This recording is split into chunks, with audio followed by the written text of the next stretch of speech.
এডুকা সকলোকে আমাৰ চেনেল দা এডুকালৈ স্বাগত জনাইছোঁ। চ' আজি আমি পঢ়িম ইয়াতে যিটো টপিক মই লিখিছোঁ, ইণ্ডিয়া এণ্টাৰ্ছ ছুপাৰ 40 ক্লাব। এতিয়া সেইটোৰ বিষয়ে চাগে বহুতে জ্ঞাত নহয়, কিন্তু আমি কিছুমান বস্তু জানিব লাগে। ত' ছুপাৰ 40 ক্লাব কি হয়, ইণ্ডিয়া কেতিয়া সোমাইছে, সেই গোটেইখিনি কথা আলোচনা কৰিম এই ভিডিঅ'টোত। তাৰ আগতে মই সকলোকে আমাৰ চেনেল দা এডুকাক ছাবস্ক্ৰাইব কৰিবলৈ আৰু কাষৰ সেই বেল আইকনটো টিপিবলৈ অনুৰোধ কৰিছোঁ। গতিকে আহক আমি পলম নকৰি আমাৰ আজিৰ এই যি ভিডিঅ' আছে সেইটো আৰম্ভ কৰোঁ। চ' ফাৰ্ষ্ট ছুপাৰ 40 ক্লাব জনাৰ আগতে আমি জানিব লাগিব what is UNESCO world heritage চাইট।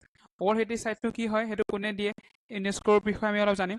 এই ইউনেস্কোৰ বিষয়ে চাগে বহুতে নামটো শুনিছে, কিন্তু বহুতে ইউনেস্কোৰ যিটো ফুল ফৰ্ম সেইটো নাজানে। United nations educational scientific and cultural organisation হৈছে ইউনেস্কোৰ ফুল ফৰ্ম।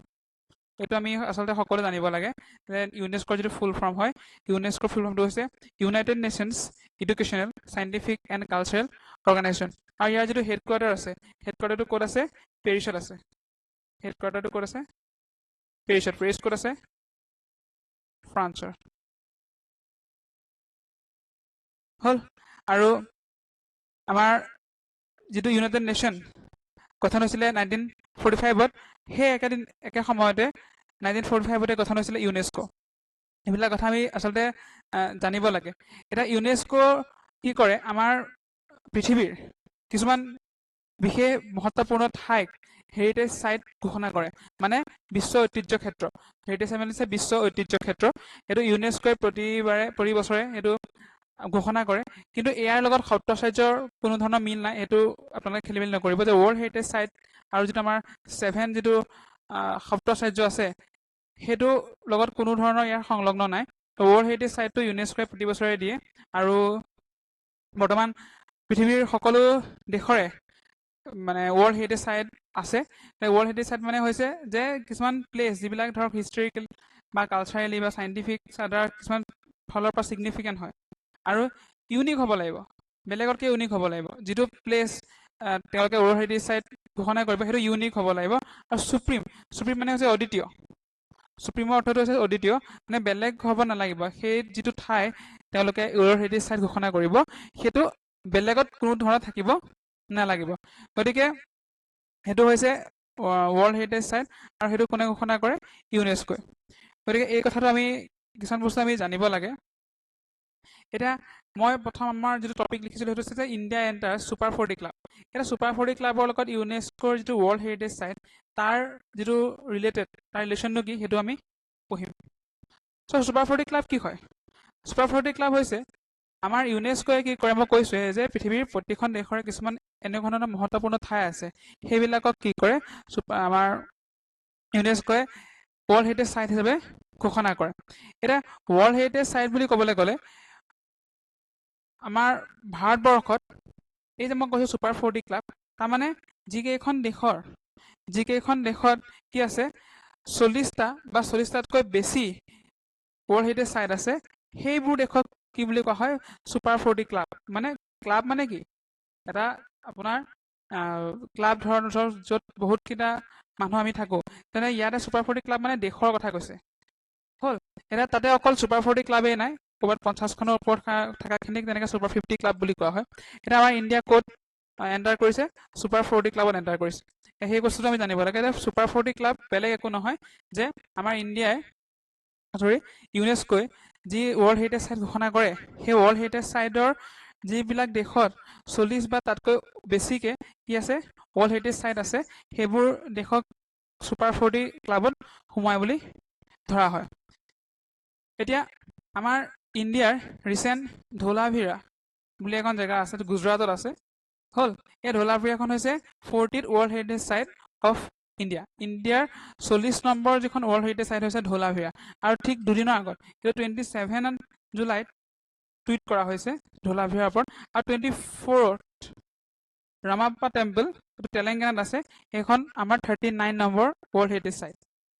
আৰু বৰ্তমান কি হৈ গ'ল, ইণ্ডিয়াৰ টোটেল 40টা বিশ্ব ঐতিহ্য ক্ষেত্ৰ আছে ইণ্ডিয়াত, সেইকাৰণে ইণ্ডিয়াৰ ক'ত সোমাই গ'ল, ছুপাৰ 40 ক্লাবত সোমাই গ'ল। বেলেগ একো নহয়, ছুপাৰ 40 ক্লাব মানে হৈছে ইউনেস্কোৰ যিটো ৱৰ্ল্ড হেৰিটেজ চাইট, তাত যিবোৰ দেশৰ 40 বা 40তকৈ বেছি আছে ৱৰ্ল্ড হেৰিটেজ চাইট, সেইবিলাকক ছুপাৰ 40 ক্লাবত অন্তৰ্ভুক্ত কৰা হয়। আৰু এই ছুপাৰ 40 ক্লাবটোক কি কৰা হয় এটা বিশেষ ৰঙেৰেও তাক আইডেণ্টিফাই কৰা সেইটো হৈছে ব্ৰাউন কালাৰ ব্ৰাউন ৰং চ' ব্ৰাউন কালাৰ দি তেওঁলোকক মানে ধৰি থোৱা হয় আৰু সেইটো কালাৰ যদি আইডেণ্টিফিকেশ্যন আমি চাওঁ ত' ব্ৰাউন কালাৰটো ছুপাৰ 40 ক্লাবৰ এটা আইডেণ্টিফিকেশ্যন এতিয়া ৰামাপ্পা টেম্পল তো কৈছোৱে যে ৰামাপ্পা টেম্পল আমাৰ 39 নম্বৰ ৱৰ্ল্ড হেৰিটেজ চাইট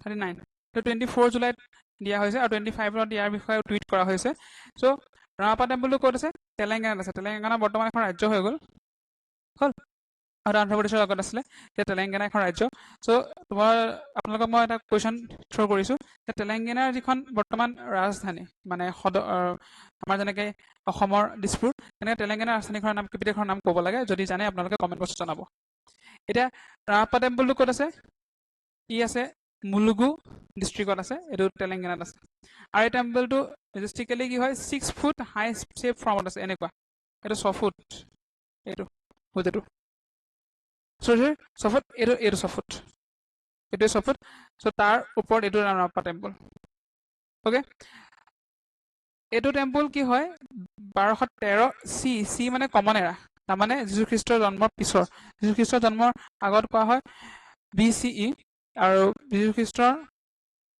জন্মৰ পিছৰখিনি কোৱা হয় AD বা কমন এৰা বুলিও বহুতে কয় 1213 কমন এৰাত কি কৰা হৈছিলে ৰুদ্ৰ নামৰ এজন লোকে এই টেম্পলটো বনাইছিলে তাৰ ৰাজত্ব কালত গণপতি দেৱা বুলি এজন ৰজা আছিল তেওঁৰ ৰাজত্ব কালত এই ৰামাপ্পা টেম্পলটো বনোৱা হৈছিল আৰু ৰিচেণ্টলি এই ৰামাপ্পা টেম্পলটোক 39 নম্বৰৰ কি কৰা হৈছে ৱৰ্ল্ড হেৰিটেজ চাইট বুলি গণ্য কৰা হৈছে ইউনেস্কোৰ জৰিয়তে এতিয়া বৰ্তমান এইটো হৈছে 39 নম্বৰ তেতিয়ালৈকে কিন্তু ছুপাৰ 40 ক্লাবত সোমোৱা নাছিল কিন্তু ছুপাৰ 40 ক্লাবত সোমাইছে কেতিয়া এতিয়া ধোলাভিৰা যেতিয়া আমাৰ ৱৰ্ল্ড হেৰিটেজ চাইট বুলি ঘোষণা কৰিছে তেতিয়া এই ইউনেস্কোৰ যিটো ছুপাৰ 40 ক্লাব তাত ইণ্ডিয়া এণ্টাৰ কৰিছে ধোলাভিৰাখন ক'ত আছে সেইখন আছে গুজৰাটত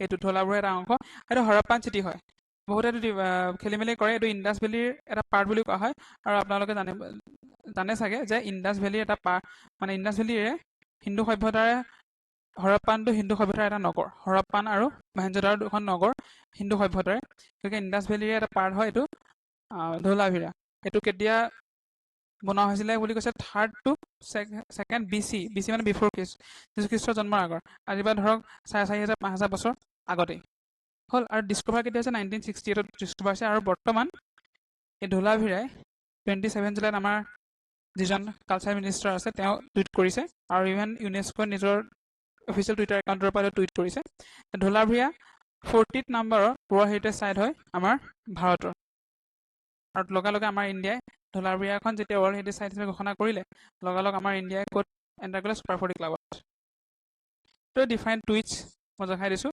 আমাৰ বৰ্তমান দেশৰ যিজন cultural minister G Kishan Reddy তেওঁ ধুনীয়াকৈ দিছে it gives immense pride to share with my fellow Indians that Dholavira is now the 40th treasure in India to be UNESCO's world heritage site আৰু লগালগ তেওঁলোকে দিছে another feather in India's cap as we now enter the super 40 club 50খন হৈ গ'ল লগালগে আমাৰ 40খন হৈ গ'ল লগালগে ছুপাৰ 40 ক্লাবত আমাৰ ইণ্ডিয়া সোমাই গ'ল আৰু এইটো ইউনেস্কোৰ অফিচিয়েল টুইটাৰ একাউণ্ট তেওঁলোকে দিছে যে breaking a Harappan city in India just inscribed on UNESCO world heritage list এইটো ইউনেস্কোৰ অফিচিয়েল টুইটাৰ একাউণ্ট হয় তেওঁলোকেও তাৰ পৰা দিছে এইটো গতিকে আমাৰ কাৰণে গৌৰৱৰ বিষয় যে বৰ্তমান আমাৰ ইণ্ডিয়াত 40খন ৱৰ্ল্ড হেৰিটেজ চাইট আছে মানে বিশ্ব ঐতিহ্য ক্ষেত্ৰ আছে এতিয়া অসমৰ কেইখন আছে অসমৰ বৰ্তমান 2খন আছে কি আছে কাজিৰঙা নেশ্যনেল পাৰ্ক এখন 1985তে ৱৰ্ল্ড হেৰিটেজ চাইট ঘোষণা হৈছে আৰু লগতে মানস নেশ্যনেল পাৰ্ক বৰপেটাত আছে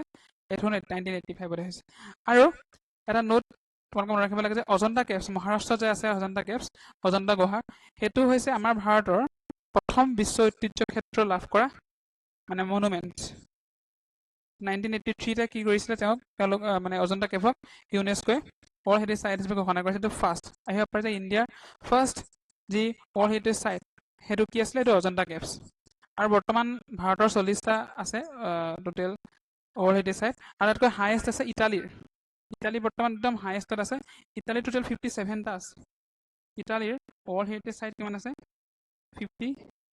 7টা আছে। চাইনাৰ আছে 56টা, তেনেকৈ স্পেইনৰ 49টা আছে, জাৰ্মানীৰ 48টা, ইণ্ডিয়াৰ 40, ফ্ৰান্সৰ 47, তেনেকৈ তললৈ আহি আছে বস্তুবোৰ। তো আটাইতকৈ বেছিকৈ আছে ইটালীৰ 57, আৰু যদি আমি চাবলৈ যাওঁ ইণ্ডিয়া, চাউথ কোৰিয়া তেনেকৈ 15, ছুইডেনত আছে, পেৰু, ছুইজাৰলেণ্ড, সকলোৰে আছে। তো সেইটো হৈছে আমাৰ ৱৰ্ল্ড হেৰিটেজ চাইট। আৰু এতিয়া ব্ৰাউন, তেনেকৈ য়েল্ল' আছে, ব্লু আছে, চ' তেনেকৈ কালাৰ মিলাই থোৱা আছে। ক'ৰবাত 20ৰ ওপৰ হ'লে এটা কালাৰ দিয়া হয়। গতিকে সেইটো হৈছে বৰ্তমান আমাৰ ৱৰ্ল্ড হেৰিটেজ চাইট। আৰু আমি এটা কথা মন কৰিব লাগিব যে ইউনাইটেড ষ্টেট অফ আমেৰিকা, তেওঁলোকৰ যথেষ্ট কম, তেওঁলোকৰ অকল 24টাহে আছে ৱৰ্ল্ড হেৰিটেজ চাইট। যথেষ্ট কম আছে তেওঁলোকৰ ৱৰ্ল্ড হেৰিটেজ চাইট। যদি আমি চাবলৈ যাওঁ তেওঁলোকৰ যথেষ্ট কম আছে, তেওঁলোকৰ অনলি 24টা আছে। গতিকে এইটোৱে আছিলে ছুপাৰ 40 ক্লাব। আমি কিছুমান বস্তু নুশুনিলেও জানি থোৱাটো ভাল, যিহেতু ভাৰতৰ গৌৰৱ আৰু আমাৰ অসমৰো 2খন আছে। গতিকে সেইটোৱে আছিলে ছুপাৰ 40 ক্লাব। আৰু 45টা হ'লে 40টা হোৱাৰ লগে লগে আমাৰ ইণ্ডিয়াই ছুপাৰ 40 ক্লাবত ইউনেস্কোৰ ৱৰ্ল্ড হেৰিটেজ চাইট তাত এণ্টাৰ কৰিছে। এইটো আমাৰ কাৰণে এটা গৌৰৱৰ বিষয়। গতিকে এইখিনিয়ে আছিলে আমাৰ আজিৰ ভিডিঅ'টো। সকলোকে ধন্যবাদ থাকিল। Thank U.